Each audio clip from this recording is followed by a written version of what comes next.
মা তাড়াতাড়ি ভাত দাও। তো প্রথমে পড়ে গেল থালায় একদম গরম গরম ভাত, তুমি পাতে পড়ে গেল চিকেন ভর্তা, তারপরে দিয়ে দিলাম পোস্ত। আজকে ফুলকপি আলু পোস্ত একদম শুকনো শুকনো করে করেছি, এই রেসিপিটাও কিন্তু খাই শুকনো শুকনো করে, শেষে ধনেপাতা দিয়ে নামিয়েছি। দিয়ে দিলাম মুসুরির ডাল, পেঁয়াজ ফোড়ন দিয়ে মুসুরির ডাল করেছি। সাথে দিয়ে দিলাম আলু সোয়াবিনের একটা মাখা মাখা তরকারি।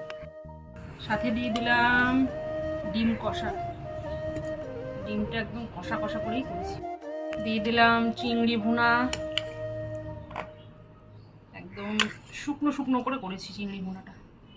দিয়ে দিলাম পেঁয়াজের ডাল, দিয়ে দিলাম আলু সোয়াবিনের তরকারি,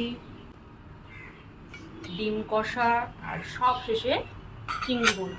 না, শুক্রবারে একদম দুর্দান্ত লাঞ্চ থালি পুরো রেডি। বন্ধুরা, কাল থেকে কিন্তু তোমরা এরকম দুপুরবেলা লাঞ্চ থালি কদিন দেখতে পাবে না। কাল থেকে যাচ্ছি পাহাড়ে ঘুরতে, যাও পাহাড়ে গিয়ে পাহাড়ের হোমস্টেতে যা আমাদের লাঞ্চ দেয় সেইটা কিন্তু তোমাদের সাথে তুলে ধরার চেষ্টা করবো। আজ কিন্তু এ পর্যন্তই, আবার দেখা হবে নতুন কোনো ভিডিওতে।